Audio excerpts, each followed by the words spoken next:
behalf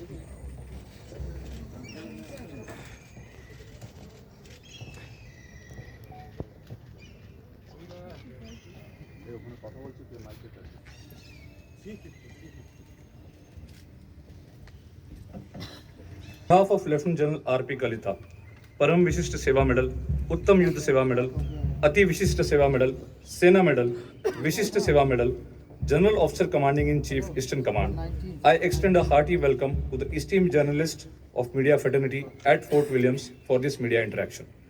Now, I shall give a brief introduction of the General Officer. Lieutenant General R.P. Kalita took over as the General Officer Commanding in Chief of the prestigious Eastern Command on 1st February 2022. Prior to this, he was Director General Manpower Planning and Personal Services in Army Headquarters, New Delhi.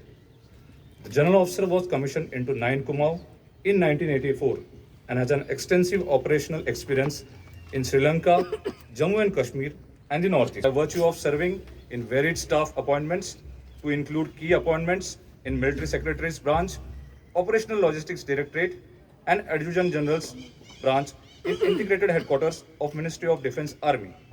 He has also served as a Colonel GS of a division and BGS operations of a corps in highly active counter-insurgency environment. He is an alumnus of Defence Services Staff College Wellington, Higher Command, National Defence College, and served twice in United Nations as a military observer in Sierra Leone and Chief Operations Officer in Sudan.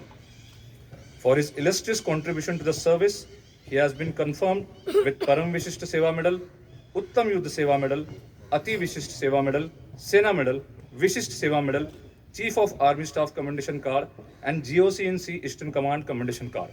Jai Hind. Jain, sir. I'll just make on my behalf and on behalf of the Eastern Command, I wish to express my thanks and gratitude to all of you for being present here today. The first time I had conducted such type of media interaction was in the Press Club of Kolkata, and where I still remember there were a battery of questions which I tried to answer to the best of my ability. Last 2 years have been very, very challenging as far as Eastern Command is concerned, whether it relates to the non-borders or the counter-insurgency situation in the Northeast. You all are aware of the challenges that we faced in Manipur post 3rd of May this year, as also the Glacier Lake outburst which took place in Sikkim in October this year. Needless to say that in spite of all these challenges, Eastern Command has resolutely performed its task of guarding its national borders, as also maintaining security and peace in the hinterland. We all are prepared, always and every time, to perform the designated role that has been mandated to us. And I wish all of you all the best, and in advance a happy 2024. Now I can take on any questions. I would only request that keep your questions related to the area of Eastern Command. We have time till 11:30, so you are requested to ask the questions. I'm Pooja from Z News. So my question is, we've seen the recent turn of events in Manipur, and we've also seen how AFSPA has been extended in the hill districts, but there's no AFSPA in the valley area. How difficult it is for the Indian Army to operate in this situation of crisis when there's no AFSPA in the valley area? Even in the absence of AFSPA in the valley area, there are certain guidelines which are enshrined in the CRPC, which gives certain rights to the Indian Army to operate.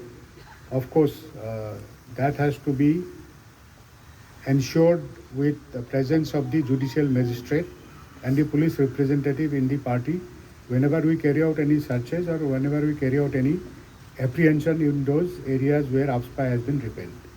Otherwise, I would say that we have not had any difficulty because we have had excellent cooperation from the state police as also the state bureaucracy. So during the crisis, we didn't have any problem in operating in those areas, in spite of AFSPA not being there.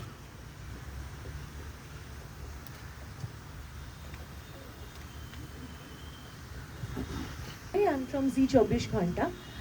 Sir, regarding Manipur situations and also in recent days we have seen insurgent groups are being active in certain areas of Northeast, especially with the help of our neighboring countries. How do you see the situation and what are the challenges it possesses, as well as in Manipur there are immigrants are coming in, the influx of immigrants flowing inside our territory that has increased. Though, how do you see the challenges for us to handle the situation, both in insurgents area and immigrants? Thank you.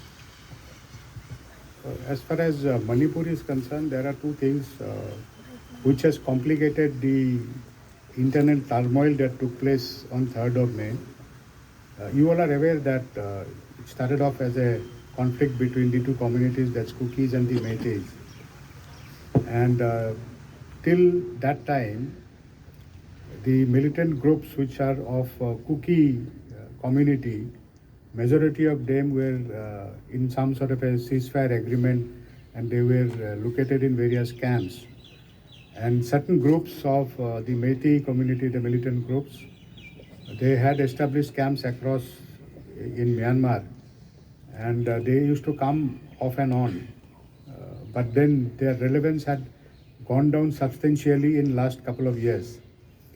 But when this development started in Manipur of violent activities, so at that point of time, the militant groups on both communities' sides, they tried to assume the role of protectors of their respective communities, and then they sought relevance within their respective communities by means of support, which I feel is not good for the internal security situation as far as Manipur is concerned. And that's an area of concern which we need to address. And you all are aware that following the need of engagement with various militant groups, UNLF Pambay group, one of the Meitei militant group, there is a ceasefire which was signed a couple of months back, and because of which the majority of them have come overground. There are certain elements who are still across. There are efforts being made to get them also across. So that's how I think the problem is being addressed. But what complicates the situation in Manipur is, one, I have already mentioned, that influx of the militant seeking relevance back in the society. And the second thing is to do with the internal situation in Myanmar. You know, there is a conflict within Myanmar, and that has spread to the areas closer to the Indo-Myanmar boundary. So whenever there is a conflict, whenever there are violent activities between the Myanmar army and the opposing forces, which displaces the population, civilian population from the villages which are located close to our borders, and then they come onto our side seeking refuge. So there are certain processes which are laid down, they are being followed. Some of them, of course, after the immediate violence, they try and go back to their own villages, but some of them decides to stay put. So that certain, as per the procedures and biometric details are being taken, and their data are being compiled, and that is being done by the state police and supported by the Assam Rifle, which is deployed as the border guarding force. But definitely this continuous influx and continuous movement of population across the borders causes some sort of anxiety in terms of, you know, contraband smuggling, because that gives rise to and it facilitates contraband smuggling. And alongside that, there are also weapon smuggling which take place. So those are the challenges which are faced by us, and it is accentuated by the difficult geography and the terrain conditions which are obtained in those border areas, because there are very thick jungles in those areas. Some of those areas are very, very thick jungles are existing. So it becomes very difficult for us to, you know, dominate every inch of the border. So those are the challenges which are faced because of this problem in Manipur, as well as instability and fighting in Myanmar. Sir, Yeah, Kamalika. yeah, this is Kamalika from CNN News 18. So my question is, like, from the month of May, things are not normal in Manipur. Now this is the end of December. things are better than what it was in the month of May. But when will Manipur fall in place, and why things are still not falling in place? And I'll just add another question to it. In Manipur, the forces have also faced various problems. They have been obstructed in various places by various groups. What is your suggestion for the people who will be there after your retirement? See, Manipur had posed certain peculiar challenges during this violence which escalated from 3rd of May. But after the immediate heightened violent activities which took place on 3rd, 4th and 5th May, when we inducted on 3rd, 4th night itself, and thereafter Army and Assam Rifle and operating alongside the state police as also the CAPF were able to control the violence, and we had given shelter to close to 35,000 people who were displaced from both the communities, and they were taken to the safer areas, and then thereafter some of them were housed in the displaced people camps, and some of them have already gone back in last about 6-7 months to their villages or their interim some temporary structures which has been created for these people. But the availability of weapons on both on side of both the communities, whether it was stolen from the police armories or it got inducted from Myanmar, that's an issue which remains, which a challenge which remains, because till the time the weapons are available in the society, the violence level can escalate at any point of time.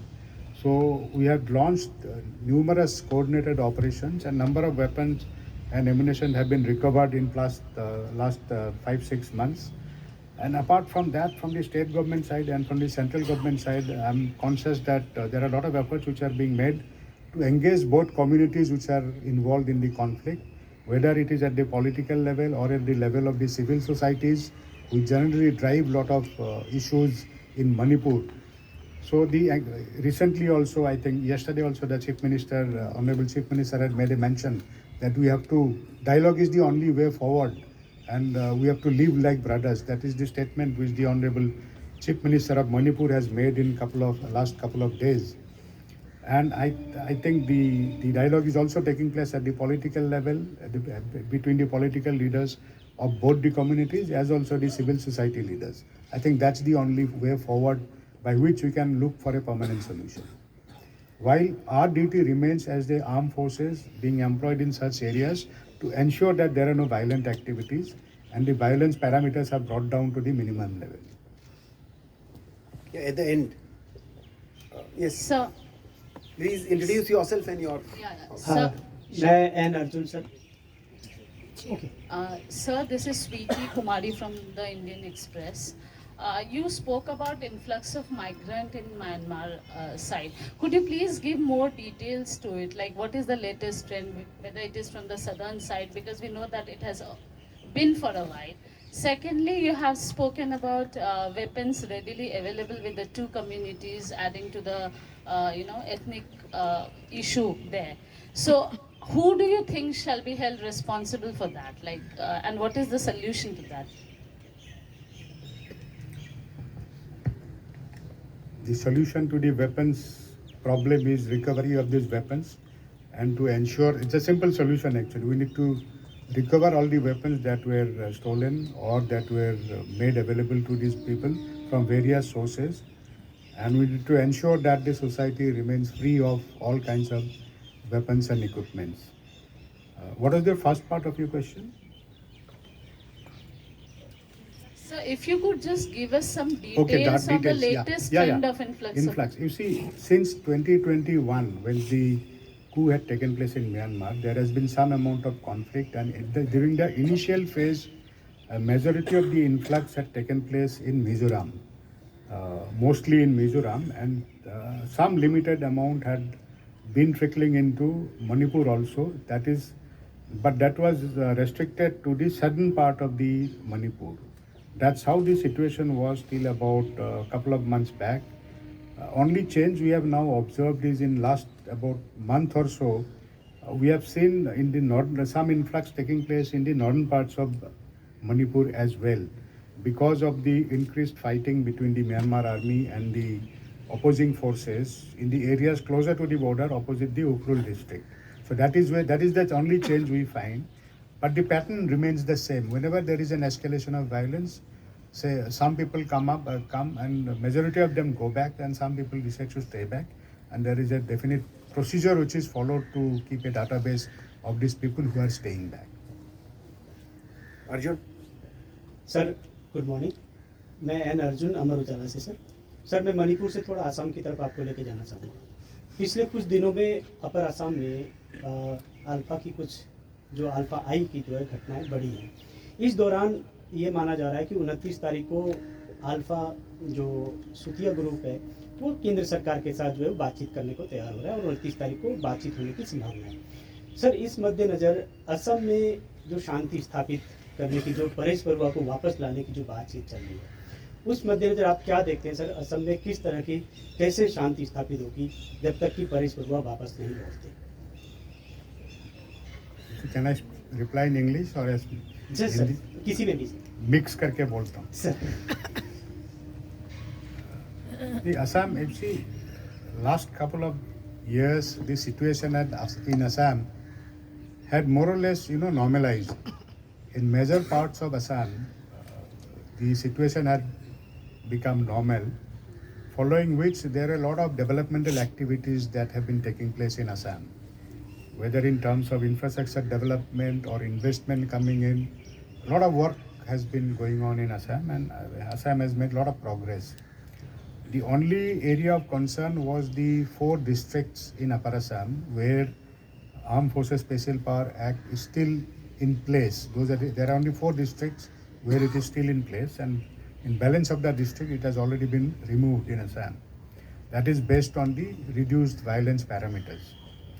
So even in these 4 districts, there are certain minor incidents here and there which are taking place of grenade throwing or some extortion activities or some kidnapping activities, which are basically aimed at to keep the relevance of this group alive.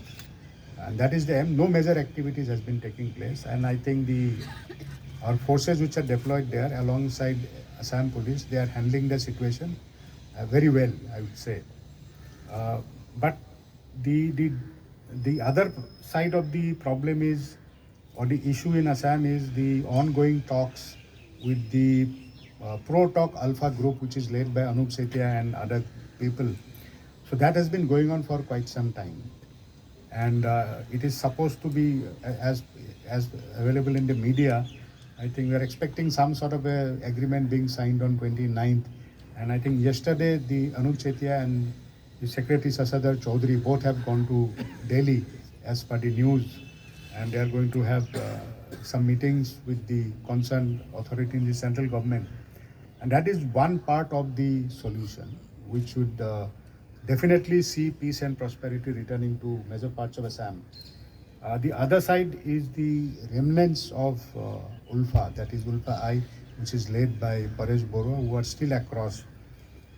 They have the capability to organize some sporadic violent activities here and there at times, but I don't think they have got adequate strength to disturb the peace that has been established in Assam with a lot of difficulties and a lot of sacrifices by the security forces as well as Assam police. They have some limited capabilities. Majority of them are across, and they are just involving in some sporadic grenade throwing activities, as also some extortion and kidnapping.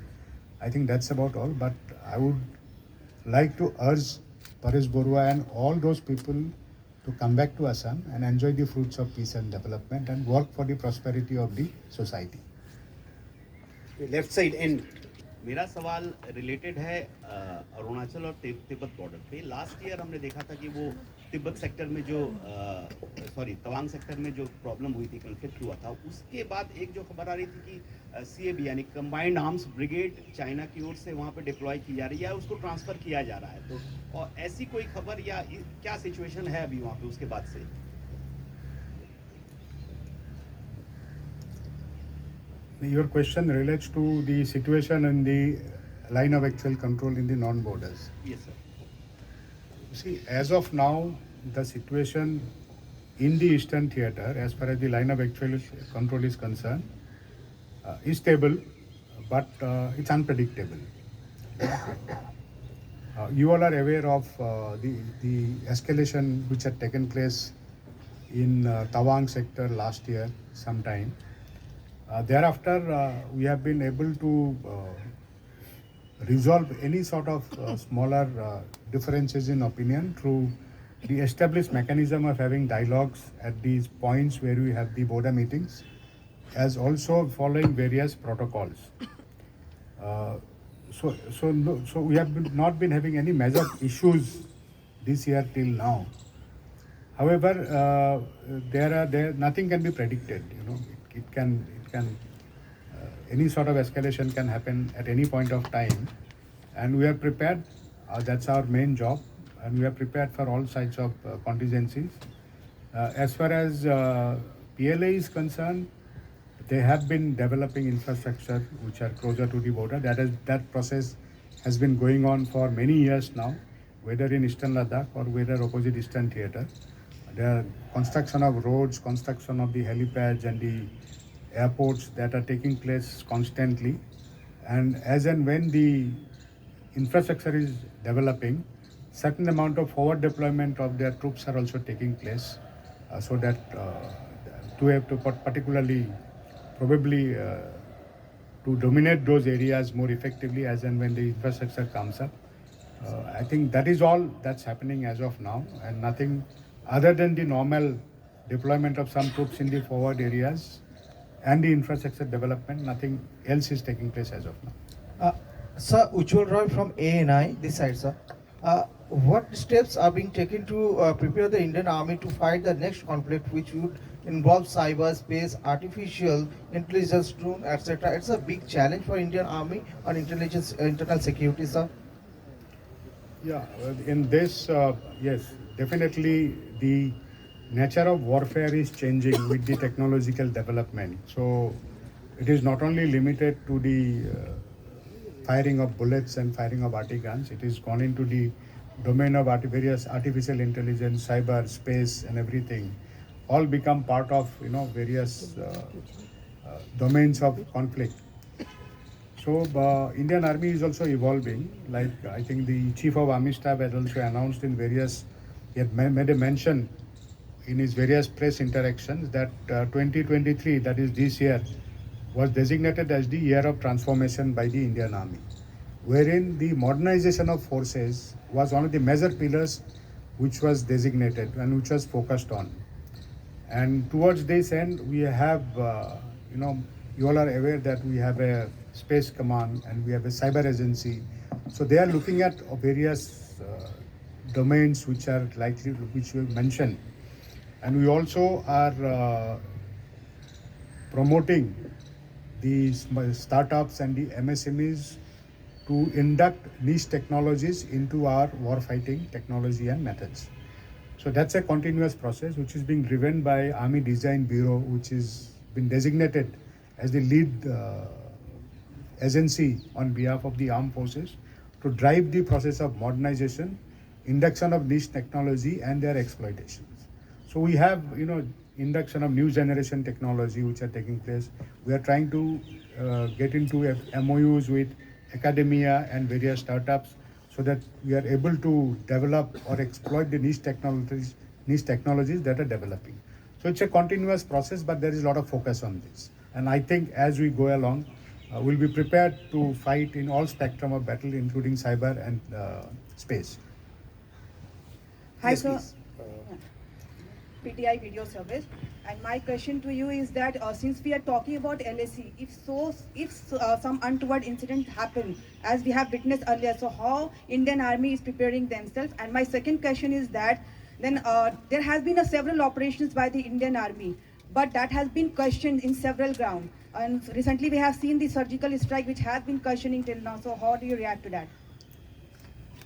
As far as LAC is concerned, I mentioned this little while ago that we are developing our own infrastructure so that our response improves. We are also focusing on the capability development. by induction of new generation weapons and equipment and their exploitation. And we are also inducting troops wherever required to meet various contingencies that are likely to arise along the LAC. So suffice to say that we are quite well prepared all along the Eastern Theatre. So the second question is not answered. Repeat the second question. I would please. not like to answer the question on something which is not part of Eastern Theatre, please. So this is Ravi Shankar from TV9 Bharatvarsh. My question is, though it is a foreign land, Nepal and Bhutan, China has been developing massively in those lands close to Indian border. How much that is a concern when we are talking about chicken neck, and how we are preparing to control the things what are happening in those lands? Development. See, what happens between China and Nepal or China and Bhutan is not in my domain. So I would not like to make any guesses of their relationship. But what I would like to say is any sort of contingency that are likely to develop through these areas, we are well cognizant of those contingencies and we are well prepared to address those contingencies. So my question is, like, when things are developing on those sides of the border, how far it is the security, how much that is concerned to the when it comes to India? I mean, those developments in those foreign lands, how much it is concerned about when it comes to the security of the land? Any sort of development which has an impact on the security situation of our country is taken note of by relevant authorities. We have got different agencies of the government which are looking at these particular aspects, which includes your Ministry of External Affairs and the other agencies, governmental agencies. And we have various forums where all these issues are discussed and a necessary response matrix prepared accordingly. Question from the right side, please. Yes, Meenakshi. Sir Sikkim का जो flood हुआ उसके बाद से Please introduce yourself and your media house.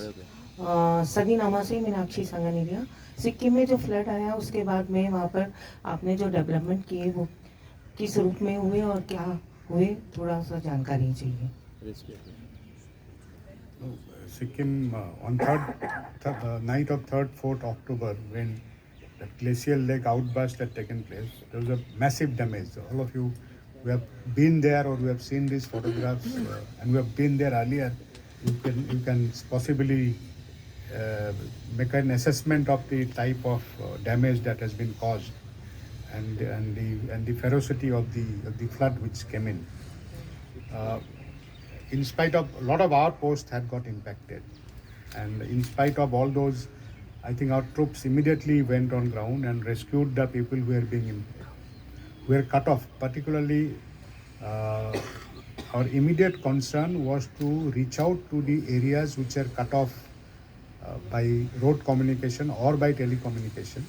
That was the immediate concern, the villages plus our post. Then there were a number of tourists who were stranded. So initial focus was to rescue all these people, the civilian population, as also the tourists.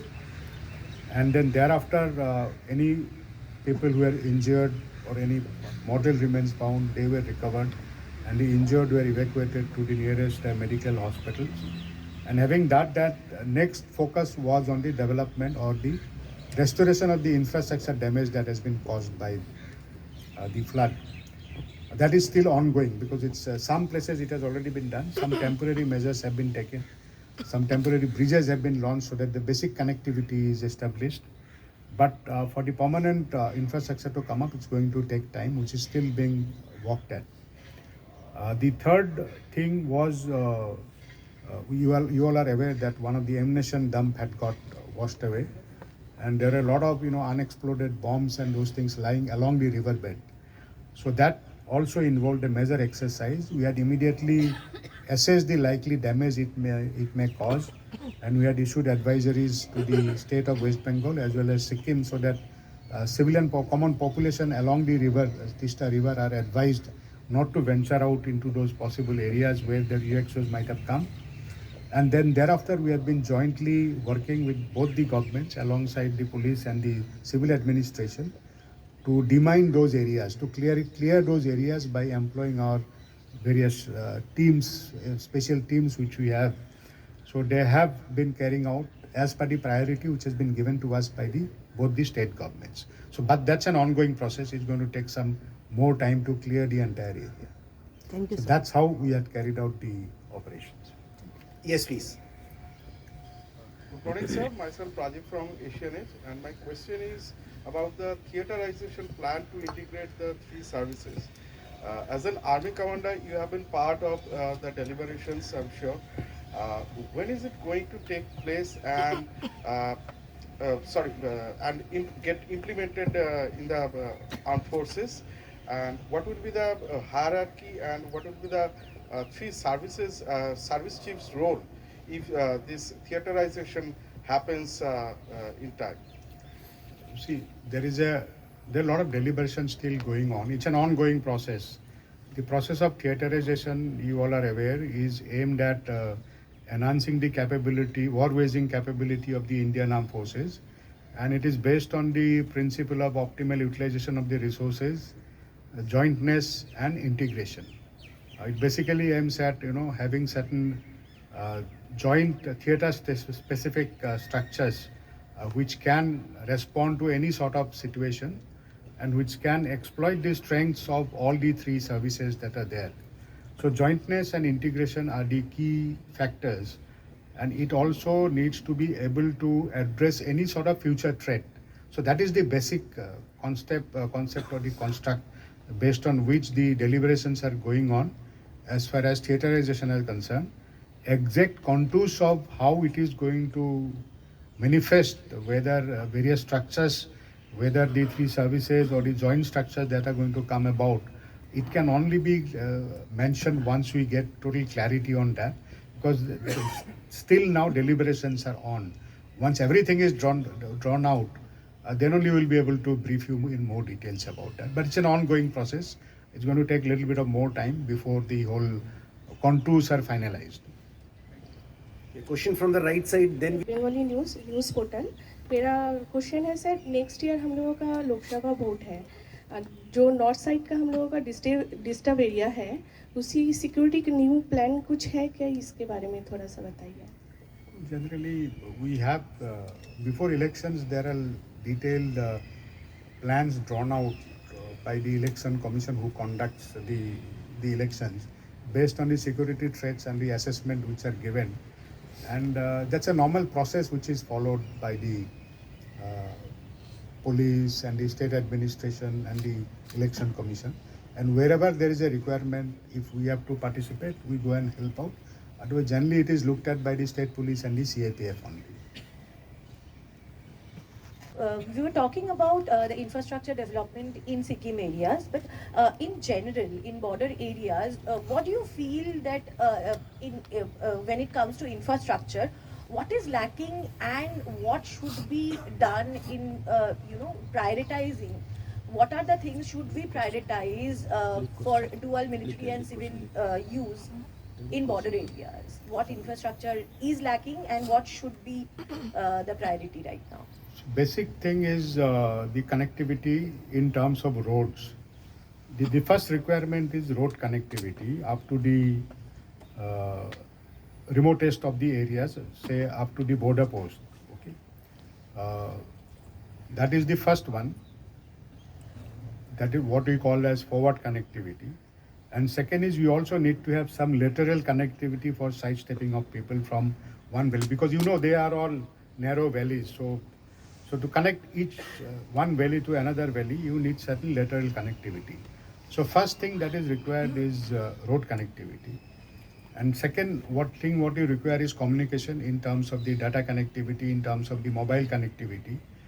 So that is again the second aspect which is required.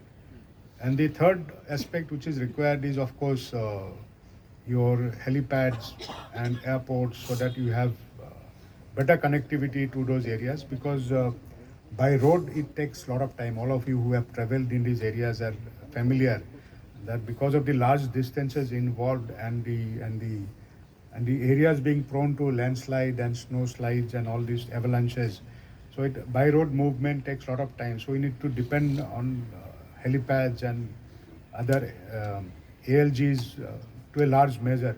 So that's the third aspect which is required. And the fourth aspect is, of course, your accommodation for people to stay and operate from there. So these are the four things mainly which we are concentrating on. Sir. Yes, please. Sir, my Arjun, question. after her. So my question is again relating to Sikkim. It's like you highlighted that PLA has been building infrastructure, be it roads, airport, across the border, and it's been happening in the last couple of years, and they are developing in a very fast pace. However, if you look at Sikkim, each year there is one monsoon, the roads get washed away, especially as far as the Chicken Neck is concerned, the Shiliguri corridor. There's just one road connectivity, which is NH10. In recent cloudburst also, we saw how North Sikkim remained completely cut off, be it roads, be it in terms of telecom connectivity, and due to inclement weather, it was difficult flying as well. Do you think in absence of an alternative route that connects North Sikkim, which connects the forward areas also, the army is facing a lot of difficulty, especially in the monsoon months? Yeah, there are some alternate routes, but they are not well developed. Like even during, you all are aware that during this flood also, when NH10 got cut off, there was a road from Ranok, that I think Guruvathan, that area, there is a road which goes up. So that's an alternate connectivity exists, but it's a single lane sort of thing. So if there are large convoys from both sides, there are problems. There are issues in case of any single lines of communication to any part of the country. So there are efforts to make alternate arrangements, but it's going to take some time. But I'm aware that the plans are there to ensure that there is an alternate connectivity not only in Sikkim, even in Arunachal as well. Arjun. Sir मेरे 2-3 सवाल है अरुणाचल प्रदेश को लेकर के। पहले तो 10 अप्रैल को इसी साल गृह मंत्री अमित शाह ने वाइब्रेंट विलेज का उद्घाटन किया था किविथू से। वो किस तरह से भारतीय सेना के लिए गेम चेंजर होगा, एक। दूसरा, तेजू से लेके वालोंग तक जो है एक टाइम था जब 1962 में 18 दिन पैदल यात्रा जाना पड़ता था, जो कि अब सिमट कर 4 से 5 घंटे में रह जाएगा। जिस तरह की डेवलपमेंट वहाँ हो रही है, जिस तरह की सड़कें वहाँ बन रही है, जिस तरह के वहाँ पर पुल बन रहे हैं, और अग्रिम पोस्ट तक, यहाँ तक कि दीचू तक या काहो से आगे तक भी जो है सड़कें बन रही है, और तवांग का जो सेला पास जो है वो टनल बन के तैयार है और जनवरी महीने में शायद उसका उद्घाटन होगा। ये जो सड़कों का जाल, ये जो टनल और जो वाइब्रेंट विलेज है, ये भारतीय सेना को किस तरह से गेम चेंजर के रूप में देखते हैं sir? First is the improvement in infrastructure facilitates not only the armed forces, it facilitates the promotion of tourism, it facilitates the local population who are living there definitely, and it helps in bringing up the infrastructure as also the quality of life of the people who are living there. The basic aim of the Vibrant Village program was to ensure that these villages which are located along the border, close to the border areas, because you see there are a lot of migration which have taken place over the years from the areas which are closer to the border. So in search of better amenities, in search of better infrastructure, people had started coming down. So there is a requirement to provide source of livelihood to these people, and also to provide basic amenities to the people in their own villages. So that is the basic thrust behind the Vibrant Village program, based on which it was announced. And definitely Indian Army, the state government, as also the Ministry of Home Affairs are all aligned and are working in a synergized manner to ensure that the development of vibrant villages take place as per the plan. What you mentioned about Dichu and Kaho, that is the first area where the vibrant villages come up. It's already come up. Most of the construction have already been done post the approval of the fund by the state government. So basically it is going to provide some sort of a facilities for our people also to go and utilize those facilities. So that's how it is going to help not only us, it is going to have help to the people as well.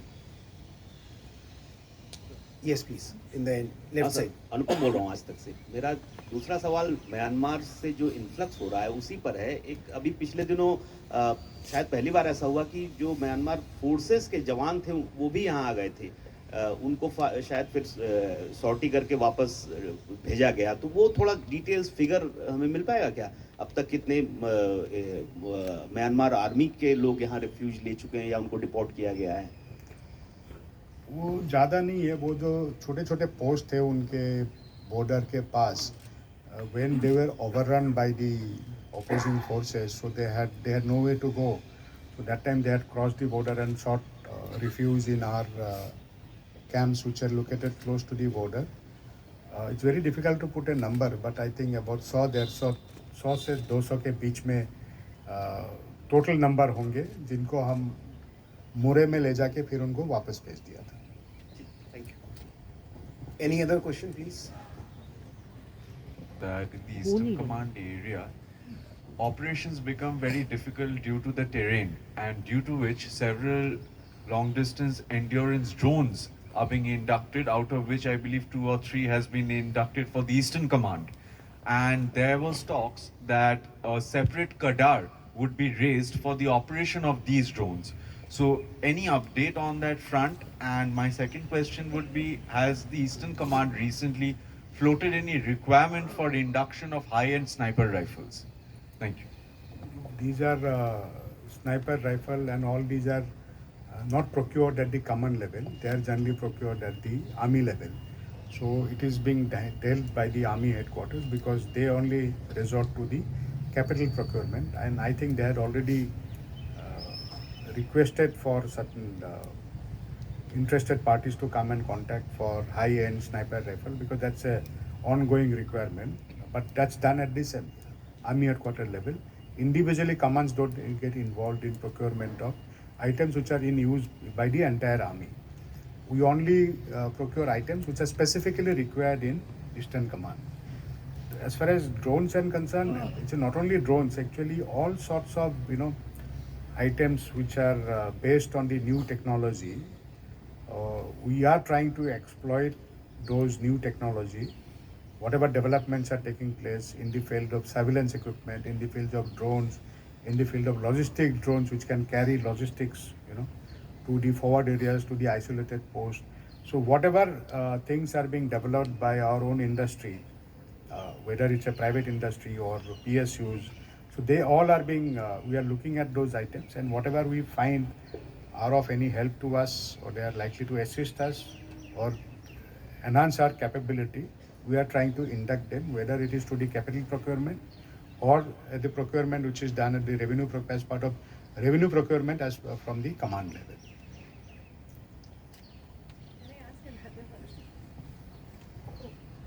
Sir, Army's development of infrastructure on their side, how are we faring in infrastructure development in our side, that is in Arunachal or Sikkim or other places? And number 2, sir, given the situation developing in the Myanmar side, that is in Manipur borders, are we also concentrating on developing road infrastructure and related infra in those areas? Thank you. As far as if you compare the PLA infrastructure but vis-a-vis our infrastructure, in some of the areas definitely they have an advantage because they started early, or rather we started slightly later than some of them in certain areas. We have a lot of work still to do, but in last about 5 to 10 years, a lot of focus has been given on the infrastructure development, and I'm sure another couple of years we will be able to match the capability of the PLA, the rate at which we are carrying out the infrastructure development. But as of now, yes, they have certain amount of advantage over us as far as infrastructure in certain specific areas are concerned. Otherwise, we have been able to match up. Second question was about on the Myanmar side, infra development. Myanmar, yeah. Indo-Myanmar border, you are aware, is a different type of challenge. While we have the great Himalayas in the northern borders along the China border, we have the Patkai ranges with thick jungles along the Myanmar border. So there are certain problems as far as the infrastructure development is concerned, but recently the Honorable Home Minister had approved construction of the fence all along the Indo-Myanmar border, And there's a plan which has been made, and based on which, in phases, certain that fence should come up, and alongside the fence, the road infrastructure also would be developed. So it's a work in progress. Decision has been taken, and it is going to be implemented. Some part has already been done. So there is a focus, adequate focus on that area as well. Yeah, Maitri. Eastern Command is the only command probably which has the largest number of bordering area with nations, like 5 countries we are surrounded by.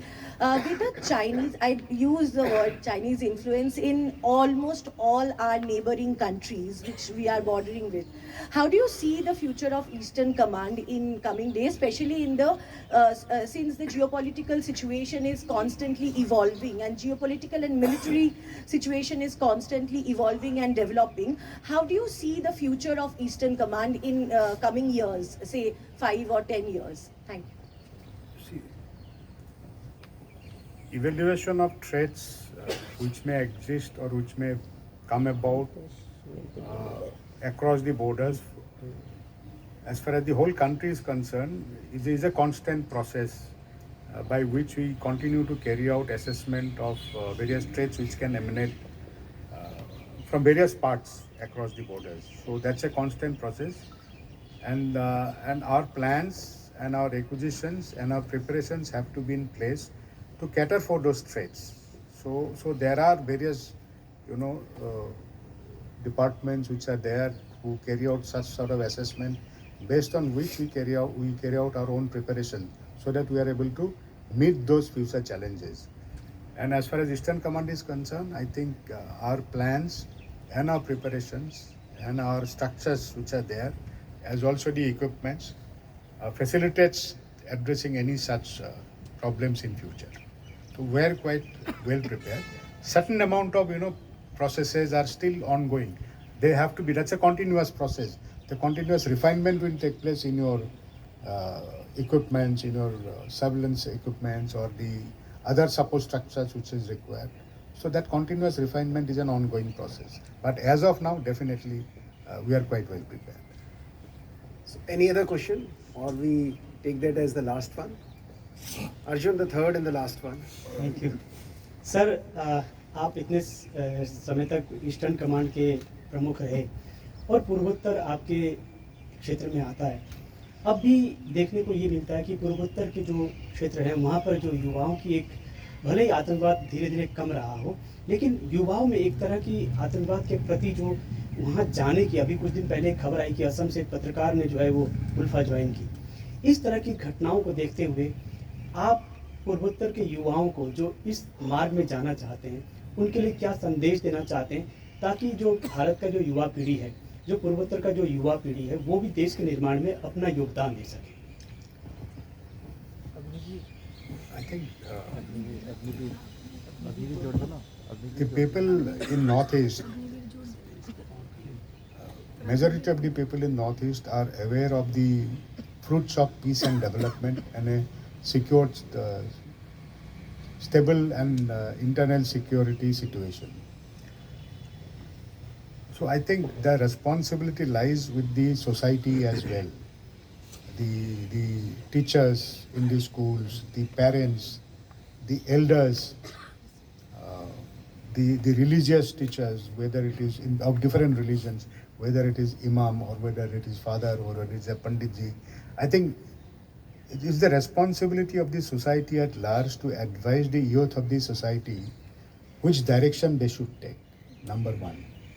And number two, I think is the responsibility of the authorities in power, whether it is state government, whether it is army, whether it is CAPF or the police, to make the youth aware of the opportunities which are there if they adhere to peaceful resolution of all the problems. So I think it's our collective responsibility to educate and make the youth aware of what lies in future for them and what is the correct path for them. I would only urge them not to get swayed by the negative sentiments which are driven by certain inimical elements, and who are interested in certain other areas developments, they should not get swayed by those negative sentiments. They should look at the positive side of the developmental activities that are taking place and come and join the peace and development which is taking place in the state and in the entire Northeast. I think that's a message I think we should give it to them. And we can work towards prosperity if we work collectively and if we make each other aware of the fruits of development. So we finished with sir the- मैं Let's सदीनामा से मीनाक्षी बोल रही हूँ। Sir आपने बहुत सालों तक army की जो सेवा की है उस दरमियान आपके कुछ अनुभव हमसे भी साझा करें तो हमें लगेगा कि आने वाले समय में जो आने वाली पीढ़ी है उन तक ये आपके जो अनुभव है हम पहुंचा सकें। It's very difficult to put across experiences of 40 years in a question and answer session. But only a couple of things which I've been telling in all the forums wherever I've met people, particularly the young children, whenever I go to various schools and colleges. So what I have been advising the children is one must dream and one must dream big, and then thereafter work hard to fulfill that dream. It's not that dreaming alone will give you whatever you want, because it requires a lot of hard work, a lot of commitment to fulfill those dreams. I think all of us need to dream big and then work towards achieving that dream. That's the first thing what I realized. And the second thing what I would like to say is, I think the hard work, honesty definitely brings in rewards in our system, and they are recognized always, and every organization I think recognizes commitment, sincerity and hard work, honest hard work. I think with our commitment towards the nation, towards the armed forces, we, Indian Army in general and Eastern Command in particular, would be able to fulfill all its mandate of safeguarding the nation from any side, any sort of threat in the futures. So I think that with that I will end my talk. Sir, Ujjwal Roy, last question for Sir ANI. What has the response to the Agnipath scheme been in the eastern region, sir? And what is the message for the youth also, the eastern region? As of now, it's just started 2 years into the scheme. So let it evolve. And I think we have got very favorable responses from the people all across Northeast who have come in large numbers to join as per the Agnipath scheme. The responses have been very good. And we'll have to wait for a couple of more years to see how it evolves. So I think we'll leave it at that.